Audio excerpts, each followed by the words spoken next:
First things first, if you're familiar with this introduction, feel free to skip ahead until the trigger warning for our racist, hate-filled image of the day appears on screen. Otherwise, let me tell you. In each of these videos, I give away a t-shirt from my website, UnionOfTruth.org.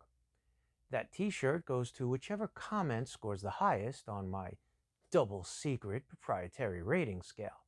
And they get to pick whichever design they want from the website.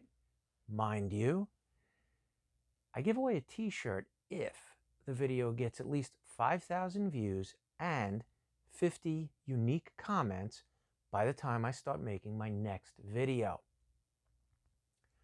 I intend to make these videos 5 days a week, Monday through Friday. Official rules are posted just below the like and subscribe buttons. Now, unless you are already fully aware of the following 9 facts, or you have a completely open mind and seek to expand your worldview, these videos might not be for you. Fact number 1. All of our society's root-level structural institutions are controlled by psychopathic parasites who intend to utterly subjugate us. And that's putting it mildly. Fact number 2. No one is coming to save us from them. If we don't take matters into our own hands, we will be utterly subjugated. Fact number 3. We are quickly running out of time to prevent such an outcome. Fact number 4. In order to prevent our subjugation, we need a viable plan of action. Fact number 5. There is no quick fix. A viable plan will need to be very detailed and will require that people must go outside of their comfort zone in order to comprehend it. Fact number 6. As an aspect of its viability, the plan must not require that everyone fully comprehends it in order to follow it. Fact number 7. Since the plan must not require that everyone fully comprehends it in order to follow it, leaders will be needed to properly inform and correctly guide fellow citizens who won't put forth the effort to fully comprehend the plan. Fact number 8. Leaders will need to fully comprehend the plan. Fact number 9. Exemplary leaders are committed to empowering those whom they lead. Exemplary leaders lead by example. And for those of you who are still with me, here's a 10th fact. This book contains a viable plan. The purpose of these videos is to disseminate the information provided in this book and to start an ongoing dialogue about all things related to the plan.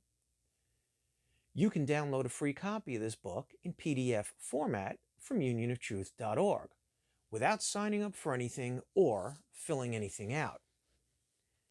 As a matter of fact, I'm hoping you'll take me up on my simple 10-page challenge. It works like this. Read the first 10 pages of the book and fully investigate all of the links that are offered in order to discover the following. 1.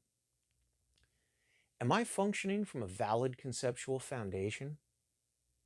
2.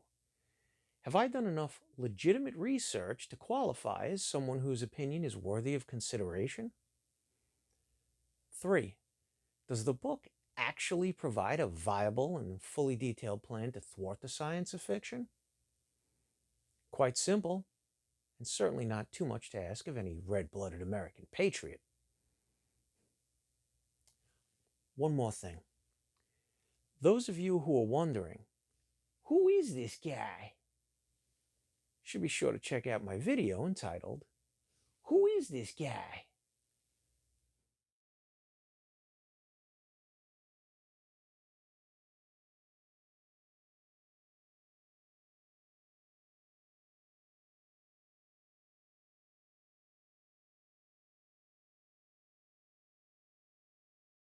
Please, let us know exactly what you found most hateful and oppressive about that foul image.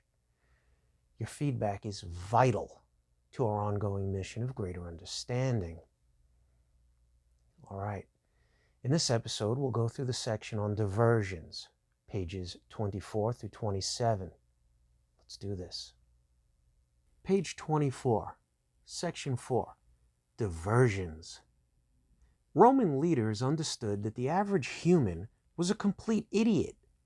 They knew that their legitimate complaints would be quickly forgotten if they were presented with regularly scheduled diversions based on one or more of their primal urges for sex, slaughter, slander, and sport. Those leaders wisely created the circuses for people to go to. A scheduled feeding of such primal desires was used to overshadow reason-based government-related dissatisfaction. In other words, that feeding helped prevent the masses from expressing such dissatisfaction in any meaningful manner. The Roman leaders did the best they could with what they had to keep their gravy train of corruption rolling. Today, seamlessly blended with our aforementioned tools of cognitive bankruptcy, we have tools of diversion at our disposal that the Roman leaders could not have possibly even dreamed of. In Rome, the people had to make the effort of going to the Colosseum or other stadiums where the planned diversions were held. Surely, that need to put forth effort kept some people from getting there, from having those reason-based complaints drowned out by the mass feeding frenzy that their conscious and unconscious primal desires would have been allowed to engage in. Not to mention that Roman arenas included plenty of third-rate seats. Today, we have taken their concept to a whole new level. As a matter of fact, we have perfected it. This is one reason why I'm fully confident in my bet.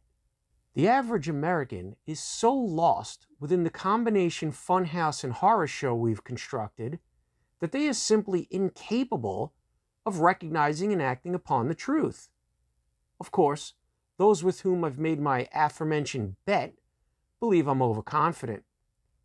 But you'll need to explain exactly how such enslavement is legally being brought about. You must provide the correct instructions to follow to thwart our plans, and you must include a $250,000 tax-free cash incentive for each citizen who will follow said instructions. Yawn. We have constructed a system of diversions from truth that is so instantaneously gratifying, so shiny, so tasty, so interwoven and all-encompassing that a great effort must be made in order for anyone to not be fully immersed in it. You see, whereas in Rome the people had to go to the circus, now the average person's entire life experience actually takes place within it. And even the unemployed have plush, front row, fully interactive seats. There are quotations around the word unemployed, since it should be obvious to everyone but isn't, that, in light of the fact that we are carefully engineering your demise, everyone is being purposely employed. The average person's entire existence is an aspect of the circus we have created and are continually modifying. Why? To keep them from being able to formulate, let alone properly act upon, their own reason-based complaints regarding our theft of everything that is needed in order to prosper while being independent of us. And our system is so well designed that it also prevents almost everyone from being able to recognize the validity of anything that anyone might say which is not in agreement with what we tell them. Most people are incapable of properly investigating any idea, let alone one that is not our own, one that they were introduced to and had continually reinforced upon them within the circus we have created for everyone to fully exist within. Which aspects of what they've been taught and which aspects of what they are seeing and hearing weren't purposely presented to them by us as part of our ongoing effort to keep them from properly formulating and acting upon their own reason-based, government-related dissatisfaction. Do you know what happens to most swimmers who get caught in a riptide? What information source will he or she trust when there are many other, quote, credible sources that state the opposite of what your source claims is true? What symbols or symbolism will they look toward as guideposts for proper direction, which we haven't already begun to manipulate for our purposes? How long will they be able to try to think outside the box before we offer up some sexy bodies for them to drool over? How long will it be before one of their favorite television shows comes on, or one of their favorite teams has a game they need to watch? How long will it be before the media, or someone they know, starts telling them the juicy details involved in the mess that some other schmo is making of their life? How long will it be before we remind them that they are too hungry and too thirsty to possibly think about anything but getting some of our tasty food and drink, which they so deserve, into their mouth? How long will it be before the next holiday or birthday that they need to buy gifts for is so close that they need to start taking care of it? How long will it be before we alert them to the incredibly important fact that some of the newest stuff we've convinced them that they need to buy is on sale for a limited time? How long will it be before we introduce another must-have gadget that they need to continually download new must-have apps for? How long will it be before the next urgent warning of a possible terrorist attack or deadly flu-like virus is constantly broadcast everywhere? How long after that will it be uniformly considered unpatriotic to think or talk about the unalienable rights they've been endowed with by their creator? The list is endless, so I ask you this.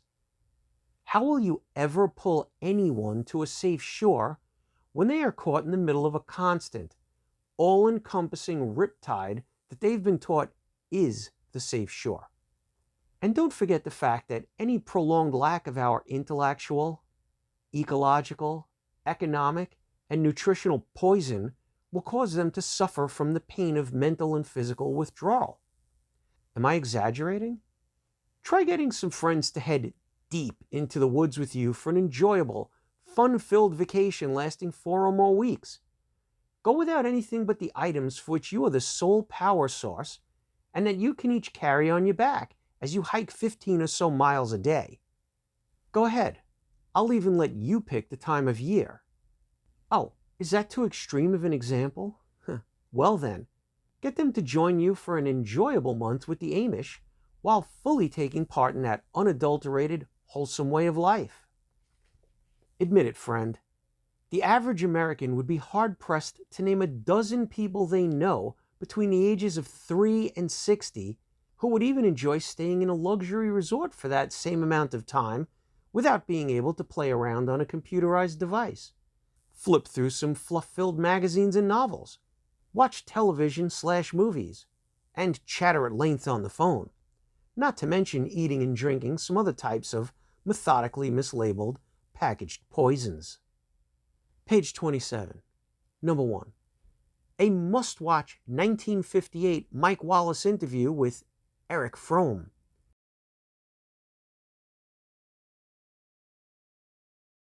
Listen to what Eric Fromm says, and remember how long ago he said it. 2. The farewell speech of President George Washington.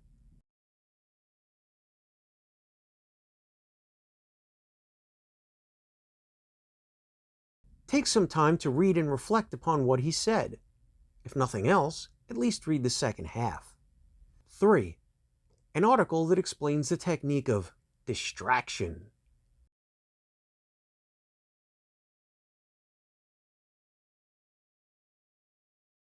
4. A must-read article from the Wall Street Journal entitled, "Does the Internet Make You Dumber?"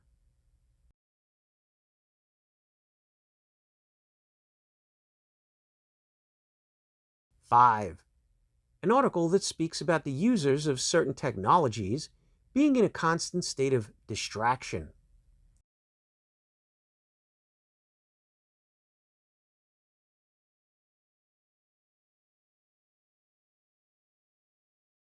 6. A graph that shows the incredible amount of time Americans have been wasting watching television every month in 2010.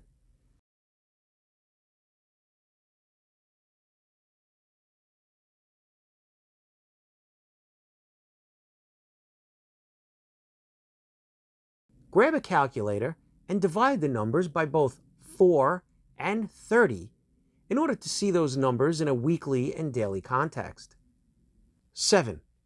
A news report that shows the amount of time the average American is spending daily on the internet in 2013, in addition to showing the amount of time they aren't spending doing other things.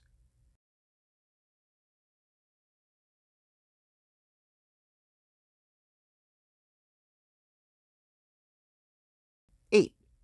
A short article that reports on the increase in time spent playing video games.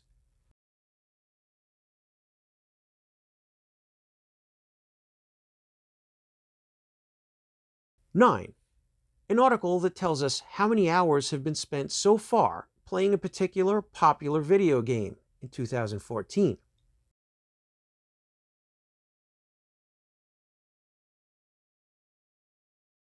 After reading the article, imagine how many useful things could have been done with that amount of time. 10. An illustrated graph that shows how much money is spent on sports and where it is spent. Realize that ultimately, even indirectly involved consumers help to pay every single penny of it.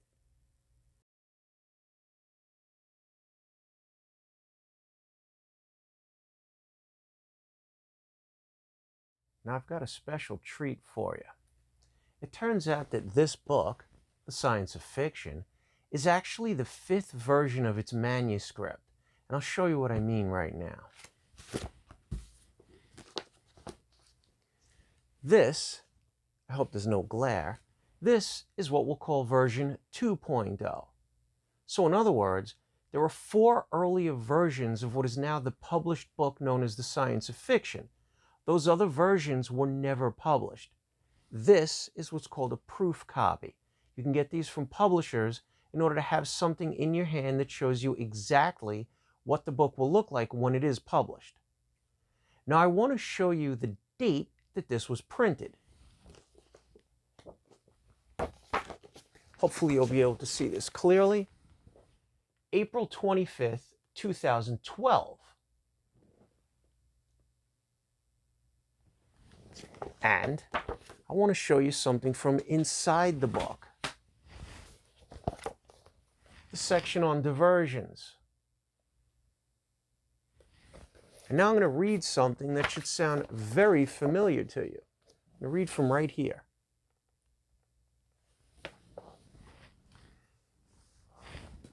How long will it be before the next urgent warning of a possible terrorist attack or deadly flu-like virus is constantly broadcast everywhere, so that it will be uniformly considered unpatriotic to think or talk about anything else, including your God-given individual rights?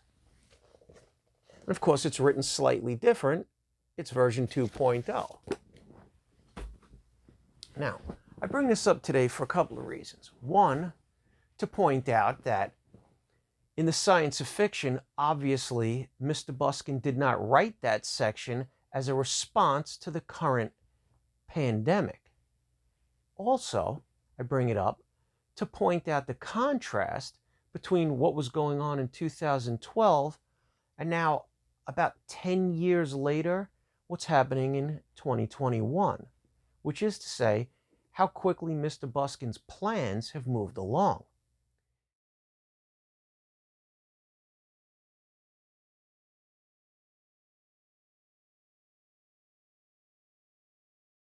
Now, when we fast forward to 2020, 2021, we see that just getting chastised is a joke.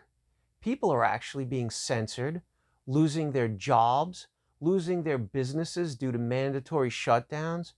People are not being allowed to fly unless they have proof of vaccination. The list goes on.